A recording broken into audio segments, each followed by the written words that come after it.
Hello everyone, my name is Michael Hipke, and in this presentation I will introduce you to the topic of interstellar quantum communications. I published a paper in the Astronomical Journal called Searching for Interstellar Quantum Communications. The title of the paper is a reference to the famous publication Searching for Interstellar Communications by Cocconi and Morrison, published in the journal Nature in 1959. We will get back to that in a minute. What will we learn in the next 45 minutes? You need not fear the word quantum, because we won't do any quantum mechanics today. We will also not do any math. There won't be a single equation. Yet everything I say will be firmly based on textbook science. No dreams, no fantasies, no nonsense. I'm convinced I can explain everything in simple terms. So, what will we learn today? I will first talk about what we tried in the past. Let me begin by saying that I love traditional SETI, including radio SETI, and I think we should continue doing it. On the other hand, we have done decades of radio searches and found nothing. I think we should do the right thing in addition, which is quantum SETI. I will explain why ET will use quantum SETI.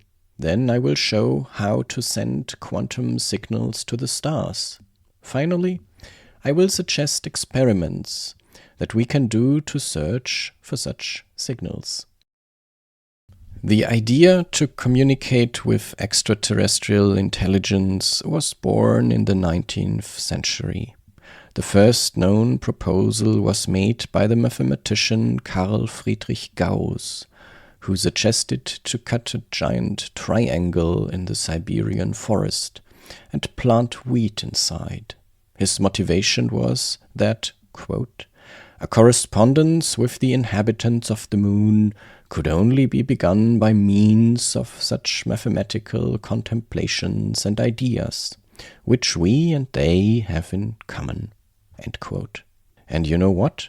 Some have actually tried doing that, but for bad reasons.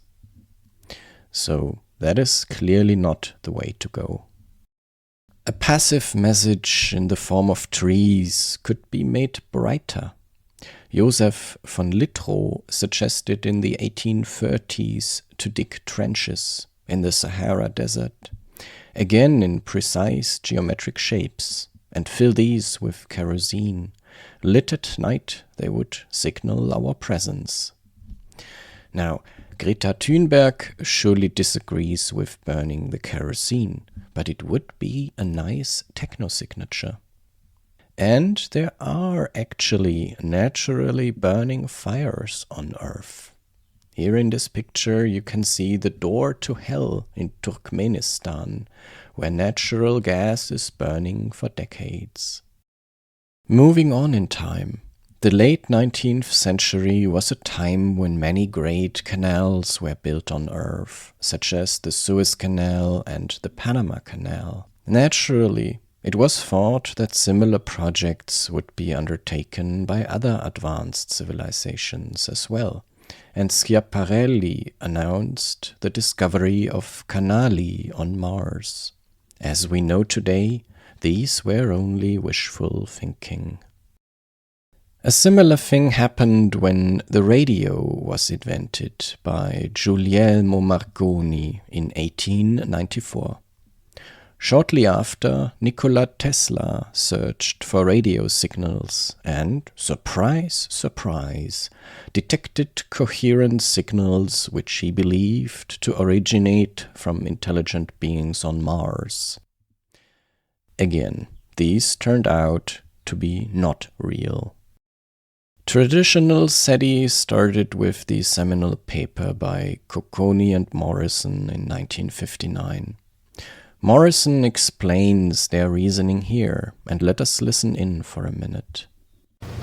And Cocconi came to me one day, I've often reported this, and said, you know what, Phil, if there are people out there, won't they communicate with gamma rays that will cross the whole galaxy? And I said, gee, I know nothing about that. They will cross the galaxy, it's very thin in hydrogen. But not all that well, there'll be some loss. What about radio? I said, I don't know much about radio, but I understand there's a lot of radio out there. Why not use radio? It's much cheaper. You get much more photons per watt, and that must be what counts. And so we began working on that, and pretty soon we knew about radio astronomy to publish a paper called, as you say, Searching for Interstellar Communications, yes. Which of course is not yet SETI, but is a much better name. Why did they focus on radio? It's what they knew, and a bit of physics, that is, the number of photons per watt. It's also about what they didn't know. The laser was invented 3 months after they published the paper. It was quickly followed by the laser SETI paper of Schwarz and Towns. Before we really go into quantum SETI, I want to clarify one thing about the information carrier. Are photons, radio, optical or otherwise, really the thing we should focus on? What about neutrinos? So the question is, which particle is the best information carrier? Let us start with the opposite question. Which particle is the worst information carrier? That's easy. It's the Higgs boson. It has the highest mass of all particles, so that it is energetically most expensive to propel to high velocities. It also decays very quickly after 10 to the minus 22 seconds. Thus, it needs to be propelled to very high Lorentz factors to even be alive after traveling a few light years. Overall, the energy needed to propel it so fast is so large that each and every single Higgs boson would directly become a black hole and evaporate. So, it doesn't work with Higgs bosons. I previously looked into all of these particles and a few more. Let us just answer the question for today. Are photons the best information carrier? Yes, with some plausible assumptions. In any case, quantum communication can be done with any particle. For today, we'll stick to photons to keep it simple. Part 2. Why would advanced beings communicate with quantum photons? Let us define the actual use case. First of all, quantum signals are not very useful for isotropic beacons. These are plausibly at radio frequencies to maximize the number of photons per watt, as Phil Morrison said. For lighthouse-type signals, there is not much point in information efficiency and cryptography and other things that we will talk about in a minute. Instead, the use case for quantum signals are targeted communications between two parties, between two distant parties. Now, data links can be at higher frequencies, perhaps at optical wavelengths. With some plausible assumptions, such beams are tightly focused and hard to observe by chance. It is more likely to detect such a beam in case it is targeted at us. So the assumption of an optical beam targeted at the Earth is not necessary for quantum communications, but it is a plausible working assumption for this presentation. Okay, what are the advantages of quantum communications? I can think of 4, which I will present here. Information efficiency, gatekeeping, information security, and quantum supremacy. The first is information efficiency, measured in bits per unit energy. Here in this diagram, we see the usual pi-die diagram of photon information efficiency in bits per photon on the horizontal axis versus spectral efficiency in photons per mode on the vertical axis. Let's take a simple example. You can send and receive photons with a temporal modulation, for example at nanosecond cadence. If you send 10 to the 9 photons per second, you have 1 photon per mode. This is shown here in the figure.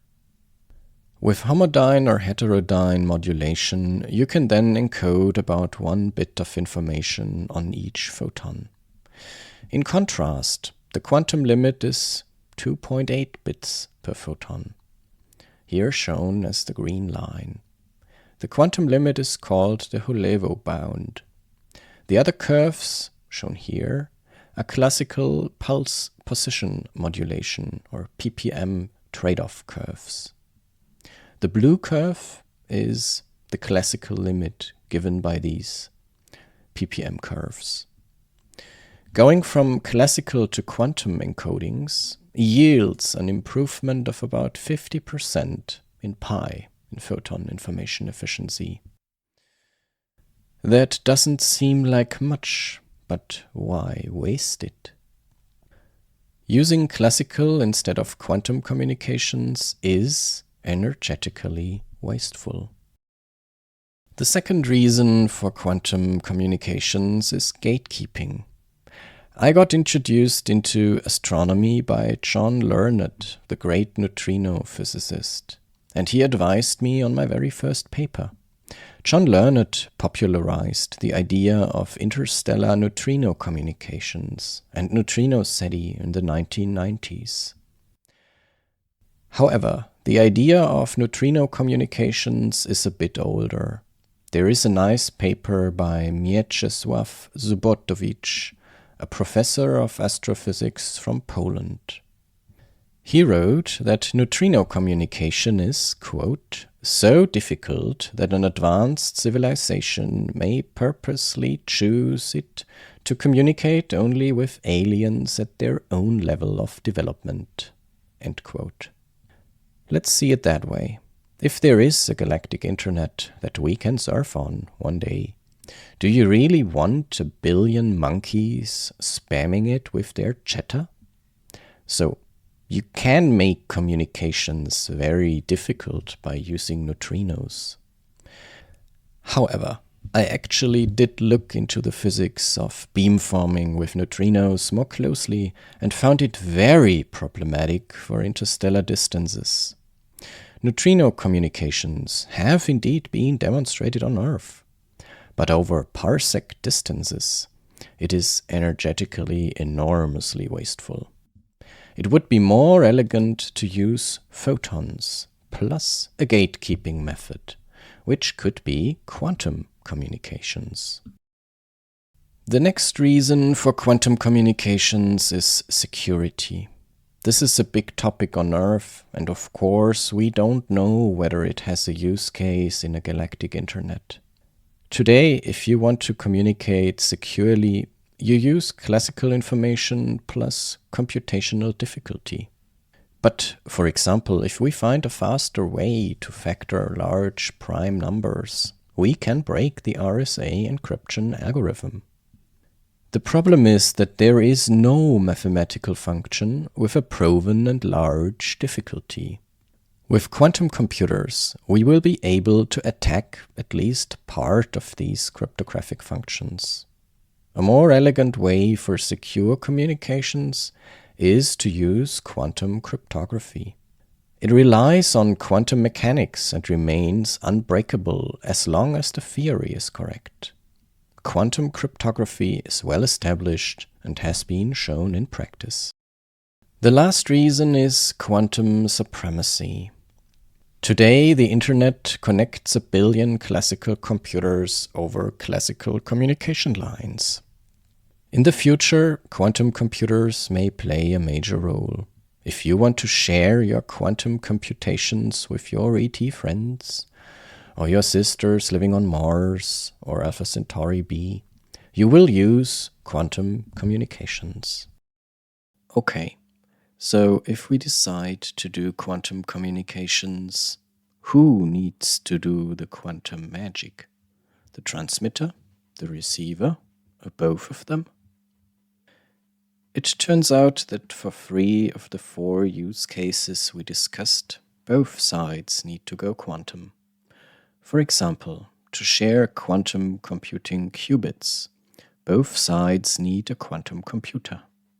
For quantum cryptography, both sides need quantum equipment. However, for efficient data transfer, only one side needs quantum equipment. For example, a squeezed light transmitter and a simple classical photon counter can achieve the Holevo limit. Let us have a look at what a quantum receiver looks like. A quantum receiver must be different from a classical receiver. On the right-hand side, we see a classical photon counter. Here, it is a superconducting nanowire single photon detector. When the photon hits the wire, the electric current in the detector changes. One could say that the photon's energy is transferred into electrons, which are being measured. In that process, the photon is essentially destroyed. A quantum detector must not destroy each photon separately. Instead, it must measure an ensemble of photons. That's where the name JDR, or Joint Detection Receiver, comes from. You can build a quantum receiver with just classical tools, but it gets very large for a large number of photons. More realistically, we will need quantum memory and a quantum computer of considerable size to make a good receiver. However, simple JDRs do exist in laboratories, and real experiments have been made. Some groups claim that their detector surpasses the classical Shannon limit. So the gap is closing. We are inching towards the Holevo limit already. I plan to write a more in-depth paper on this subject later in the year. Next, let us have a look at a quantum transmitter. The general understanding in the photonic information processing community is, quote, "Nobody knows how to do it," end quote. Of course, that is correct at some level. There is no quantum transmitter on this planet. But I think there is a straightforward way to build one. Before we get into this, let us take one step back and review some common objections. After the publication of my paper Quantum SETI, I got a bit of feedback. Some people argued that we can't build a quantum transmitter. Also, there are statements that we don't have a quantum receiver. Thus, we can't receive quantum signals. Some also asked whether classical optical SETI shouldn't be sensitive to quantum light as well. After all, these are just photons. Let us tackle the transmitter side now, and then focus on observations with the equipment we have on the planet today. For a quantum transmitter, we need to define what is quantum light. So far, we have dodged that question entirely. I promised no equations, so let us have a look at a figure from my paper. Here we see photon number distributions for different states of light. The horizontal axis shows the number of photons per unit time. The vertical axis is in arbitrary units. Coherent or laser light has different temporal bunching compared to thermal light, which is strictly decreasing in the number of photons per unit time. Now to the quantum states of light. An idealized Fock state with 5 photons is shown in the upper right panel. The amplitude squeezed state has a denser distribution compared to laser light, while the phase squeezed state appears wider. The pure squeezed vacuum state is special because it has no contribution from odd photon number states. The most famous source of quantum light on planet Earth today is at LIGO, the Gravitational Wave Observatory. LIGO uses squeezed vacuum light, shown here on the bottom right. A squeezed vacuum has phase fluctuations smaller than normal vacuum. At the same time, the amplitude fluctuations are larger, but phase noise is what really matters for LIGO, that is, arrival times or travel durations, to measure the path length. Squeezed light at LIGO is still quite new. Roman Schnabel wrote in his review paper on squeezed light, quote, "Here I report on the historically unique situation that a new branch of astronomy depends on squeezed light for reaching higher sensitivities, while the comprehensive physical understanding of such light has still not been found." End quote. Let us have a closer look at how squeezed light at LIGO is produced. Here we see the light source, which is located in a box with a size of about 1 meter. There is a classical laser in it and a lot of stuff to control temperatures and so on. At the core of the device, there is a thing called Optical Parametric Oscillator, or Opto. The Opto converts one green photon into 2 entangled red photons. We can see the Opto here in the middle of the picture.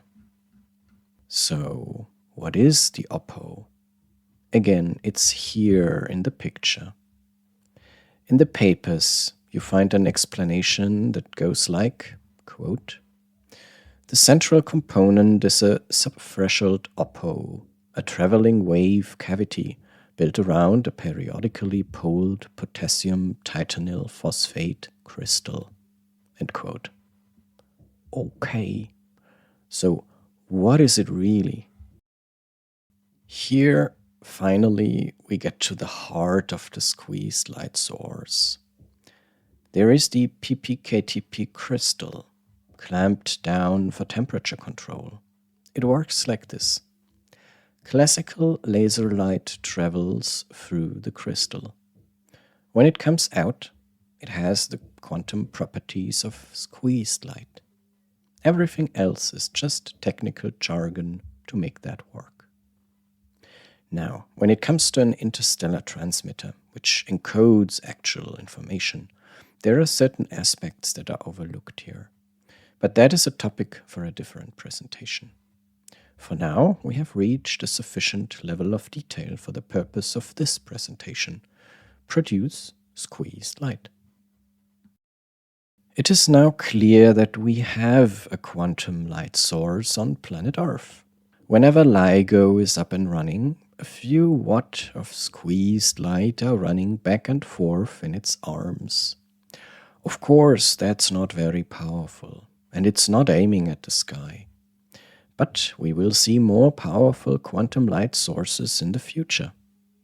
I hope I could convince you that powerful quantum lasers are plausible.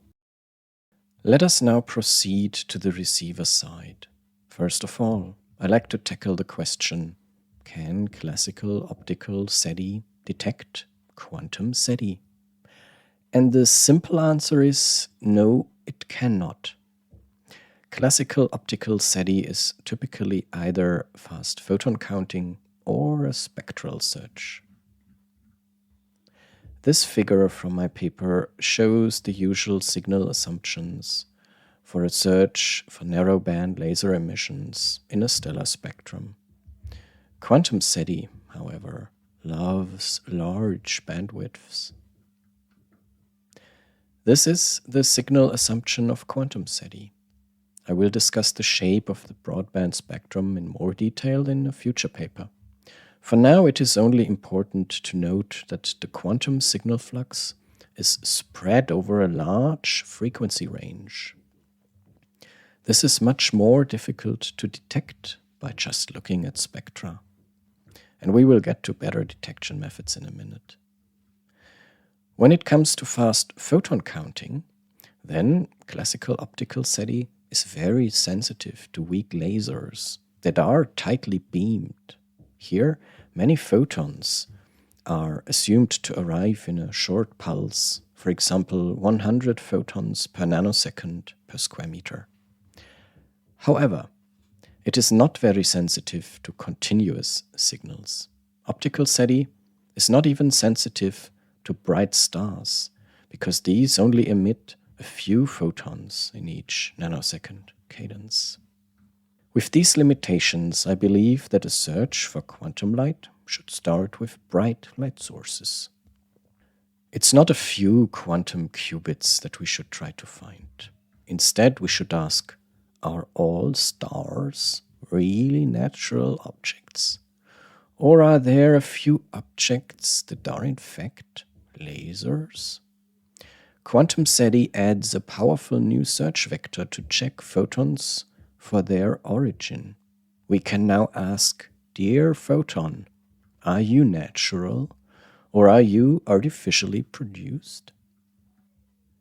Now we get to the last and perhaps most important part of the talk. How can we detect quantum light?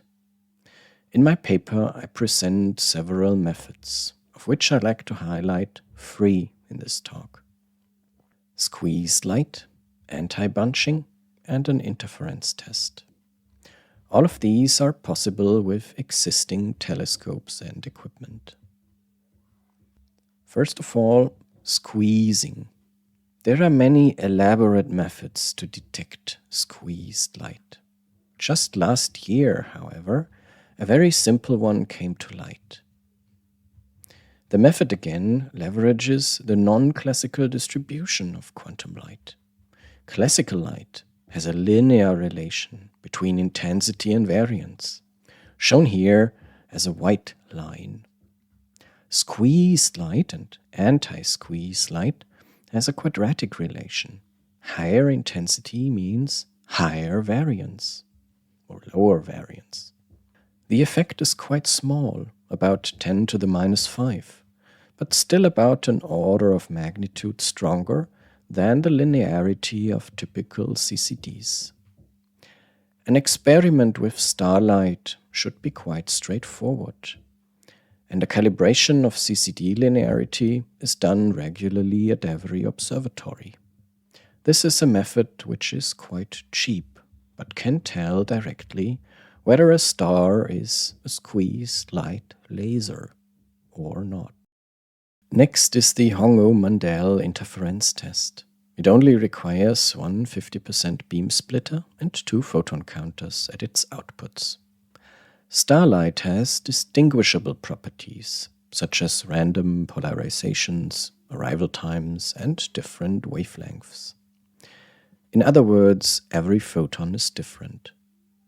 These photons pass through the beam splitter randomly and are registered by the 2 detectors with about equal chance.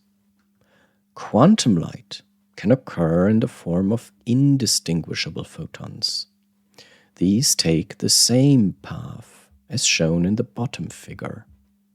If quantum light falls on the detector, there will be a correlation of pair photons. An experiment with sunlight has been made by Deng and colleagues 2019. For SETI, we can do the same. Use 2 telescopes and focus their light on each side of a beam splitter. A clustering on one side of the output ports would indicate the presence of quantum light. The third and last method is the perhaps most promising one, anti-bunching. This is a quantum effect known from intensity interferometry. 2 nearby telescopes, which observe the same star, show a temporal clustering of photon arrival times. The correlation vanishes when the distances of the telescopes is increased. With this method, stellar diameters can be measured. Photon clustering is different for different types of light.